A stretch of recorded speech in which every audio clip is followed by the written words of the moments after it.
लेकिन सादर नमन। बिहार दिल के बहुत करीब है।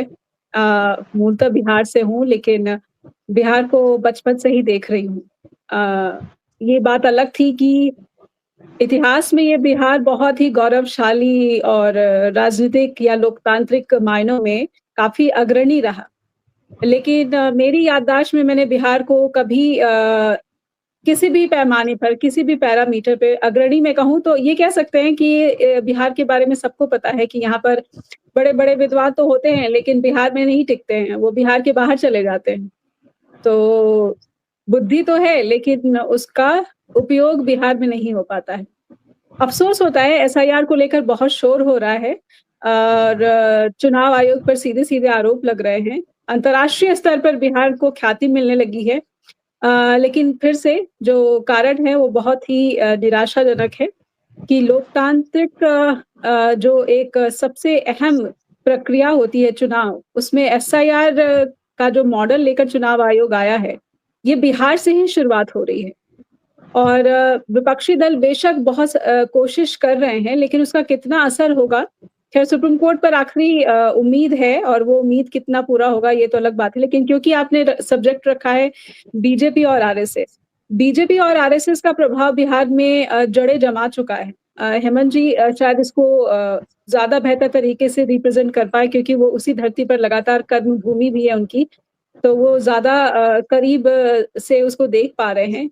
लेकिन फिर भी मैं कोशिश करती हूँ कि बिहार की जो भी महत्वपूर्ण घटनाएँ हैं, राजनीतिक हो या फिर कोई भी प्राकृतिक स्थिति से जुड़ा हुआ हो, सामाजिक स्थिति से जुड़ा हुआ हो, मैं उसको अंतर्राष्ट्रीय प्लेटफ़ॉर्म पर भी रखने की कोशिश करती हूँ। क्योंकि ऐसा नहीं है कि मैं बिहार से हूँ, बल्कि बिहार का गौरव जो है दुनिया को पता होना बहुत ज़रूरी है। अब आ जाते हैं बीजेपी और आरएसएस और बीजेपी का चोली दामन का साथ है, ये सबको पता है। लेकिन जिस मॉडल की आप बात कर रहे हैं, ये मॉडल एस्टैब्लिश होते-होते 11 साल में अब जिस रूप में सामने आ रहा है, ये और भयावह है। और सबसे बड़ी बात है कि इसको चुनौती देने वाले जो विपक्षी दल हैं, उनकी ताकत दिन पर दिन क्षीण होती जा रही है।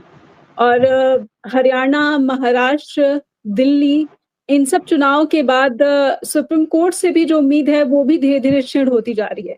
तो एसआईआर को लेकर हो सकता है कि इस तरह से उम्मीद किया जा सके कि जिस तरीके से चुनावी चंदे को लेकर एक अहम फैसला आया था, तो इस तरह का कोई अहम फैसला आए। लेकिन बिहार के मतदाता क्या इतने जागरूक हैं? ये सवाल मैं हेमंत सर से पूछूँगी क्योंकि मैंने भी कुछ जो मेरे परिजन हैं वहाँ पर जो मेरे रिश्तेदार हैं उनसे बात की थी, कि वो इस एसआईआर को लेकर क्या समझते हैं? कि किसी खास किस्म का उत्साह नहीं देखने को मिला मुझे, कि चलिए उनके वोटर लिस्ट में कटनी-छटनी हो रही है, तो कोई छूट ना जाए। और इसके लिए मैं दोष सिर्फ सत्ताधारी दलों को नहीं दूँगी, विपक्षी दलों को भी दूँगी, कि उन्होंने अपनी पहुँच उन मतदाताओं तक कैसे पहुँचाई है जिनमें लोकतांत्रिक उत्सव के लिए कोई उत्साह ही नहीं है। विपक्षी दलों का काम सिर्फ आवाज़ उठाना ही नहीं, चिंता उठाना ही नहीं, बल्कि मतदाताओं के दिलों तक पहुँचना भी है और वो शायद मतदाताओं के दिलों तक नहीं पहुँच पा रहे हैं।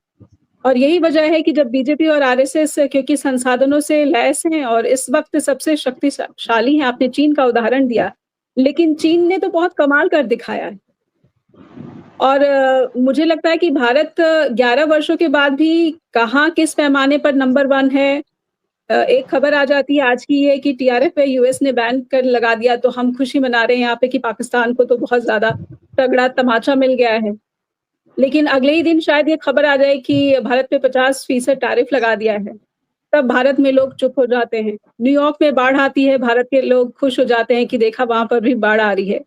मतलब एक नागरिक होने के नाते बीजेपी और आरएसएस को एक वैक्यूम दिया गया और हम सबने दिया है वो वैक्यूम कि आप आइए और हम पर शासन करिए। आप आइए हमारे बच्चों की किताबें बदल दीजिए, उसकी विषय वस्तु बदल दीजिए। लेकिन उन अभिभावकों की तरफ से ऐसी कोई भी सिविल सोसाइटी निश्चित नहीं बन सकी हमारे भारत में, जो इन मुद्दों को रखती हो और सरकार से सवाल करती हो और सरकार डरती हो कि ये कोई राजनीतिक दल नहीं है, ये आम लोग हैं। इसलिए याद आता है किसान आंदोलन कि आम लोगों ने ही सरकार को झुकने पर मजबूर किया, प्रधानमंत्री नरेंद्र मोदी को झुकने पर मजबूर किया। उनके आंसू लोगों ने देखे। लेकिन ऐसा आंदोलन तमाम विषयों के बावजूद क्यों नहीं उठ खड़ा हो पाता है? यहाँ पर सिर्फ़ और सिर्फ़ बिहार की ही बात मैं करूँ, तो जितने वंचित हैं, जितने पिछड़े हैं, जिनकी राजनीति करते आए हैं ये तमाम दल, चाहे नीतीश बाबू की पार्टी हो, चाहे आरजेडी हो, चाहे छोटे-छोटे जो राजनीतिक दल है, चिराग पासवान की पार्टी हो, इन्होंने शुरू से ही वंचितों की पॉलिटिक्स की है, राजनीति की है। लेकिन उन वंचितों को जागरूक नहीं बनाया।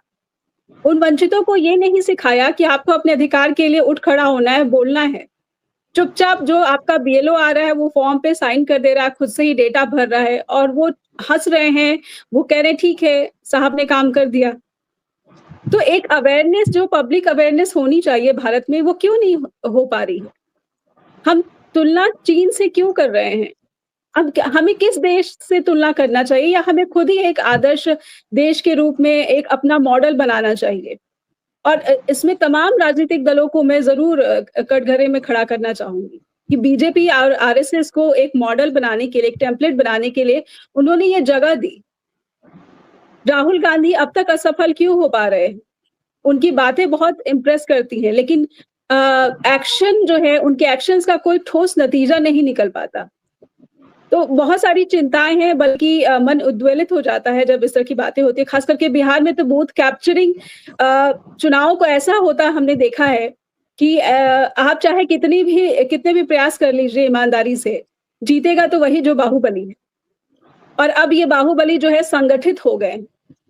अभी 1 दिन पहले की ही खबर है, बिहार फिर से खबर में इसलिए आया क्योंकि एक अपराधी इलाज कर रहा था और वहाँ पर गैंगस्टर जाते हैं और उसका कत्ल कर देते हैं। ये अंतर्राष्ट्रीय हेडलाइन बनती है बिहार की। तो बिहार फिर से बहुत ही दुखदाई कारणों की वजह से अंतर्राष्ट्रीय स्तर पर हेडलाइन बना रहा है और बिहार के लोगों को सोचना होगा। बिहार के वो जो सब भ्रांत घरों से आने वाले लोग हैं जो अपनी कर्म भूमि को छोड़कर अपनी मातृभूमि के लिए शायद कुछ करना नहीं चाहते। मैं अपना नाम भी लेना चाहती हूँ कि आपका प्लेटफ़ॉर्म मिला है तो अपनी दिल की बात ज़रूर करूँगी कि हमें सोचना होगा कि कर्म भूमि को छोड़कर कभी मातृभूमि के लिए भी करें, ये भी भारत का ही हिस्सा है। और बिहार से बहुत टैलेंट है, जो भारत को एक दिशा दे सकता है।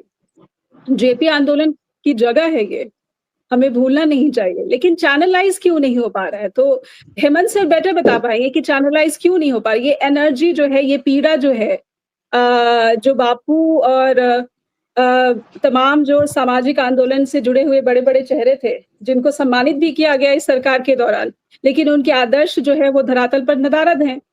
कर्पूरी ठाकुर भी हैं इनमें। मैं खुद बहुत पुराने जो राजनीतिक लोग हैं, उनके परिवार से संबंध रखती हूँ। तो पहले की जो राजनीति थी, अब की राजनीति में विपक्षी दल के भी एक भी नेता मैं नाम नहीं ले सकती, जो इस आदर्श राजनीति का जो है